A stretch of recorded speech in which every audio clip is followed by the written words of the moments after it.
Mesdames et messieurs, bonjour et bienvenue dans cette première édition de la journée.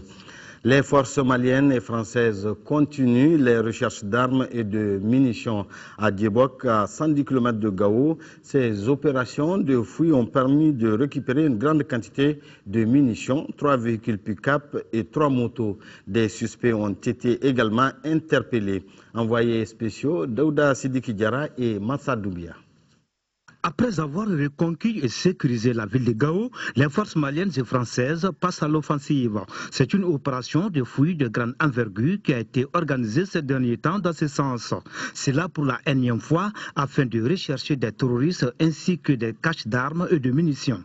La patrouille était composée de 2 échelons tactiques interarmes maliens et un détachement de soldats français. Ce sont les localités de Tigalalen, Samit et Inchoumalin qui ont été ciblées. Elles sont situées à plus de 100 km de Gao au-delà de Djebok. Et ce sont les Maliens qui étaient en tête appuyés par les Français. Sur cette opération, il s'agissait pour nous d'apporter des appuis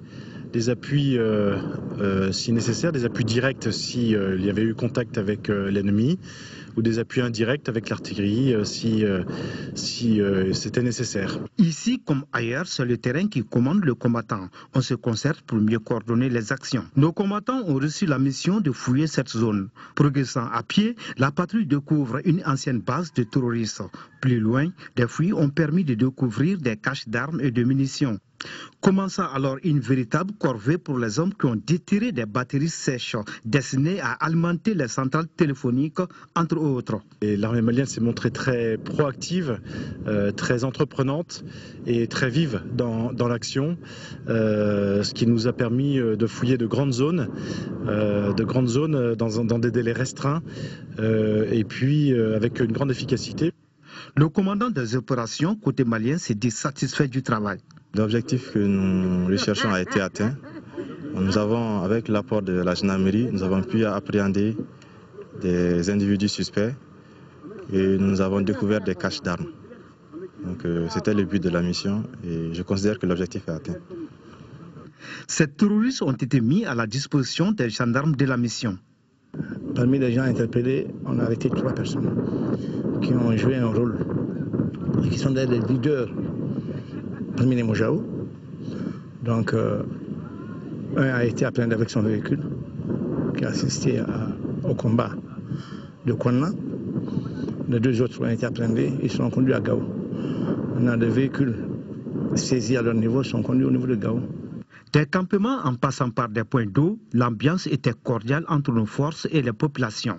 De quoi remonter le moral des troupes après une moisson fructueuse. La Banque mondiale a décidé d'augmenter son aide budgétaire au Mali avec une enveloppe financière de 75 millions de dollars, soit environ 30 milliards de francs CFA. Compte rendu de Salif Sanogo. En arrivant à Washington, Tienan Koulibaly débarquait avec des préoccupations, les unes plus urgentes que les autres.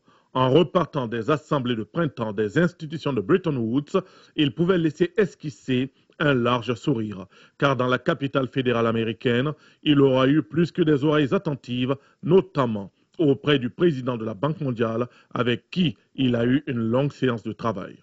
C'est un signe de soutien de la Banque mondiale à notre pays que le président prenne 30 minutes de son temps pour me rencontrer.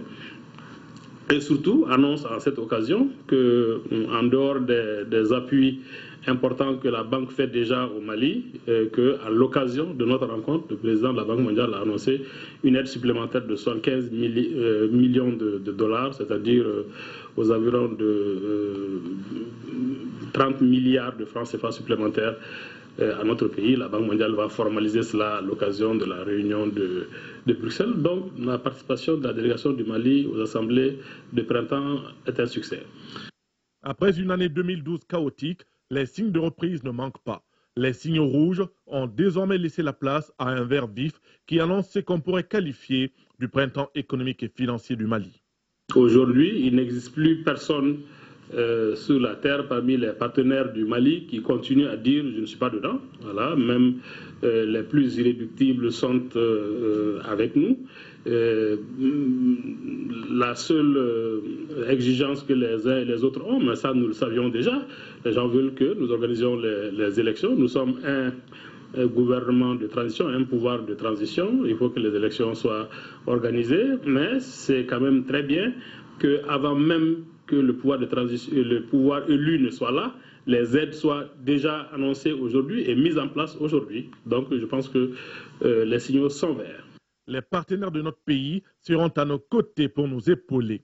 Si cela ne fait l'objet d'aucun doute, ils ont toutefois insisté sur la bonne tenue des élections et le respect de la bonne gouvernance. Le prochain grand rendez-vous du Mali va se dérouler à Bruxelles le 15 mai prochain. Et le moins que l'on puisse dire, c'est que nos partenaires répondront présents avec des annonces concrètes. Les Ivoiriens se sont finalement peu mobilisés pour les élections municipales et régionales boycottées par le parti de l'ex-président Laurent Gbagbo. Une participation d'environ 30% au niveau national. Tandis que le parti au pouvoir relativise, les partisans du FPI dénoncent une réconciliation en panne. Dans ce bureau de vote de Cocody, quartier résidentiel d'Abidjan, le dépouillement a été mené tambour battant, terminé bien avant la tombée de la nuit. Il faut dire qu'à peine 22% des inscrits ici se sont déplacés. La faible participation au vote est la principale leçon du scrutin de dimanche, 30% environ au niveau national. En 2001, le taux de participation au municipal était de l'ordre de 37%. Généralement, les élections municipales, locales, ne drainent pas beaucoup de gens. Et c'est un taux qui est acceptable. Le parti au pouvoir relativise, tandis que le FPI de l'ancien président Gbagbo, qui appelait au boycott des élections locales, dénonce une réconciliation en panne. On aurait dû prendre le temps de préparer ces élections en s'entendant avec l'opposition significative qu'est le Front populaire ivoirien, comme l'a suggéré la résolution 2062 de fixer la date de façon consensuelle et réformer la CEI. Leur décision de boycotter n'a pas du tout influencé ces élections. Et puis d'ailleurs, pourquoi se réjouir du fait que les gens ne sont pas sortis? Et ils ne sont pas sortis, bon c'est bon, c'est fini. Le cycle des élections est terminé. Ces locales étaient en effet les dernières élections avant les présidentielles de 2015. En l'absence du FPI, elles ont opposé principalement les alliés au pouvoir, le PDCI de l'ex-président Henri Konan Bédié, DR du président Ouattara, occasionnant quelques incidents, mais globalement, le scrutin s'est déroulé dans le calme. La commission électorale a annoncé la publication des résultats complets d'ici le milieu de la semaine. Restons en Afrique et voyons ensemble ce qui constitue l'essentiel de l'actualité en bref et en images. Coup de froid dans les relations entre le Maroc et les États-Unis. Le Royaume se mobilise contre la volonté américaine d'enquêter sur la situation des droits de l'homme au Sahara occidental dans le cadre d'une résolution des Nations Unies. Une manifestation de soutien à la position officielle marocaine s'est déroulée dimanche à Rabat et le Maroc a annulé des manœuvres militaires conjointes avec les États-Unis. Revers pour le gouvernement égyptien qui a perdu en appel devant la Cour suprême administrative au Caire. La Cour maintient la décision de suspendre les élections législatives qui devaient se tenir ce mois-ci. Le gouvernement de Mohamed Morsi comptait sur ces élections pour que l'Égypte retrouve la stabilité alors qu'il est en négociation avec le FMI pour l'obtention d'un prêt crucial pour le pays. Trois partis politiques mauritaniens, le MPR, le Renouveau démocratique et l'ADIL, jusqu'à présent dans la majorité présidentielle, ont décidé de rejoindre l'opposition démocratique en créant l'Alliance patriotique. Cette alliance propose la mise en place d'un gouvernement d'union nationale devant organiser de futures élections législatives. Elle se démarque d'une autre partie de l'opposition qui réclame la démission du président Mohamed Ould Abdelaziz et exclut de participer aux prochaines élections. Nous vous proposons à présent un large tour d'horizon de l'actualité mondiale dans un résumé que nous débutons par les enquêtes en cours aux États-Unis suite aux attentats perpétrés par deux jeunes Tchétchènes. Il a repris conscience. Il commence à répondre par écrit aux questions des enquêteurs. Dzhokhar Tsarnaev, le suspect des attentats de Boston, est toujours hospitalisé. La police l'interroge sur d'éventuels complices et d'éventuelles bombes qui n'auraient pas explosé. L'enquête se concentre aussi sur le parcours de son frère aîné, abattu par la police. Il avait séjourné l'année dernière au Daghestan, en Tchétchénie et dans le Caucase russe et s'était radicalisé. Le FBI, pourtant alerté par la Russie, ne l'avait pas particulièrement surveillé. Il se retrouve aujourd'hui sous le feu des critiques. Il a 56 ans. Il est un des hommes les plus riches du pays. Horacio Cartes a été élu président du Paraguay. Écarté il y a 5 ans, le parti Colorado, qui a dirigé le pays pendant plus de 60 ans, revient donc au pouvoir sous les traits de cet homme d'affaires souvent comparé à Berlusconi. Il a battu haut la main son adversaire Efraín Alegre. Une élection accueillie par une vague rouge aux couleurs de ce parti historique qui traîne l'image d'un parti corrompu et clientéliste. La Birmanie épinglée par Human Rights Watch. L'ONG accuse Rangoon de s'être livré à un nettoyage ethnique contre les 800 000 Rohingyas qui vivent sur le sol birman. Cette minorité musulmane privée de nationalité par l'ex-junte entretient des rapports conflictuels avec les populations locales bouddhistes. Des heurts entre les deux communautés ont fait 200 morts. L'ONG de défense des droits de l'homme dénonce des meurtres, des déplacements forcés et l'existence de charniers. La Birmanie dément. À Guantanamo, la grève de la faim fait tache d'huile. Plus de la moitié des 166 prisonniers refusent désormais de s'alimenter. Une quinzaine d'entre eux est nourrie de force. C'est une fouille des Corans vécue comme une profanation par les prisonniers qui a déclenché ce mouvement. Mais les avocats de ces détenus enfermés ici depuis 11 ans sans inculpation ni procès dénoncent un mal bien plus profond.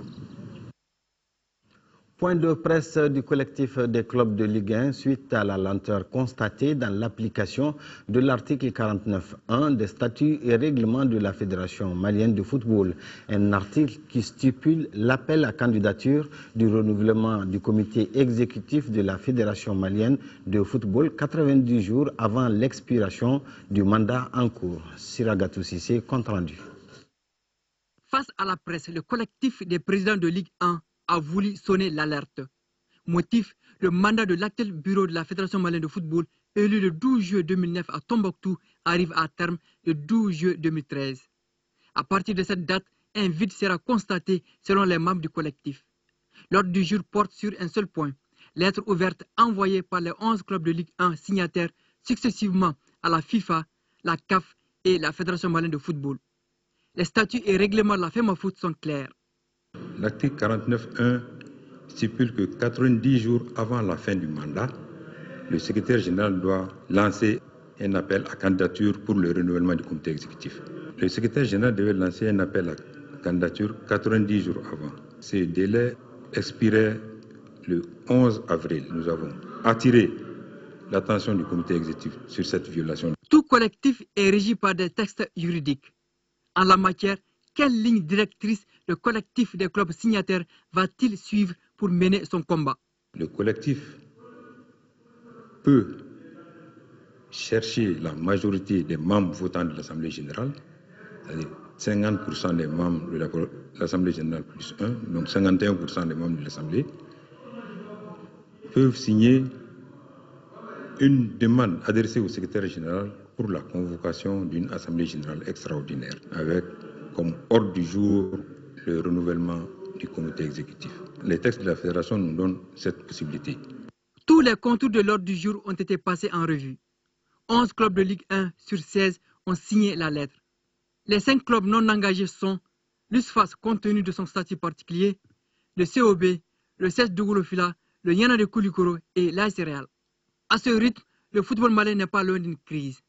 À la FEMAFOOT et au collectif des signataires de mettre de l'eau dans leur vin, dans l'intérêt supérieur de notre sport roi.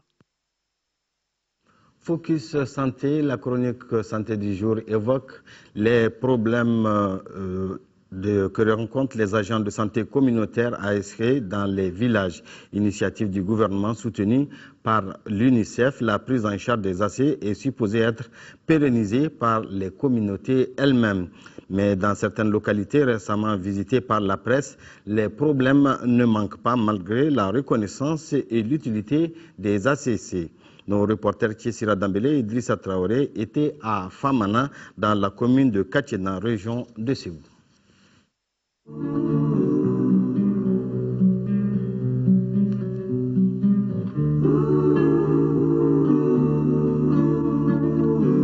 Le village de Famana est situé à 25 km du CESCOM de Katiéna, dont il relève. Son agent de santé communautaire a aujourd'hui à ses côtés les ASC de Famorila, de Togoba et de Diédougou qui ont les mêmes problèmes que lui.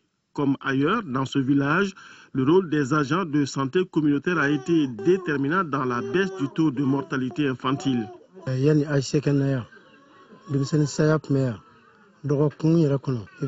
Avant l'arrivée ici des agents de santé communautaire, on pouvait compter près de 10 décès d'enfants par semaine. Moi, j'ai personnellement perdu 2 enfants, l'un un dimanche et l'autre le lundi suivant. Mais depuis qu'ils sont là, les décès d'enfants ont baissé de 20 à 30%. L'arrivée donc des agents de santé communautaire a beaucoup contribué dans la diminution des décès d'enfants. Pourtant, les échanges avec les ASC réunis aujourd'hui à Famana font ressortir quelques problèmes. Venus pour la plupart de milieux urbains, les ASC n'étaient toujours pas rassurés qu'ils allaient continuer leur travail après 12 mois de prise en charge de l'UNICEF. L'UNICEF nous a recrutés pour une année. Après ce délai, nous ne savons pas si nous allons continuer à faire ce travail. Deuxièmement, nous aimons notre travail, mais nous avons quelques problèmes d'approvisionnement en médicaments. Troisièmement, pendant l'hivernage, les toits des maisons qui nous ont été affectés par la communauté Chouens. Quatrièmement, nous n'avons pas été rassurés. On ne nous a rien dit du prolongement de nos contrats. À la différence de beaucoup de localités où des mesures avaient été prises ou envisagées, la presse nationale a dû ici jouer tout son rôle de médiatrice. On va les prendre en charge. Comment on va les prendre en charge? Le conseil communal a voté et que nous avons programmé dans notre budget 2013. Donc après la pérennisation, le budget communal va prendre les AC en charge parce que nous avons bien connu quelle est l'importance des ASC dans les villages. Parce que les ASC, leur présence a rapproché les agents de la santé à la population. Effectivement, il y a un problème d'approvisionnement en médicaments. Récemment, le CESCOM a fait quelques travaux d'aménagement. C'est ce qui a joué sur notre budget. C'est pourquoi il y a souvent rupture de médicaments. En ce qui concerne les frais de transport, nous les prenons en charge quand c'est l'ASACO qui les convoque. Quand c'est le directeur technique qui les convoque, nous ne prenons pas cela en charge. Si les populations aiment égrener les bienfaits des soins essentiels dans la communauté, ils n'ont pas toujours bien accueilli ceux à qui il est interdit de faire une injection, leur domaine d'intervention étant bien défini. À Famana, ce sont les médicaments payants qui font souvent défaut et non les produits gratuits, selon l'agent de santé communautaire du village, M. Mamadou Koulibaly.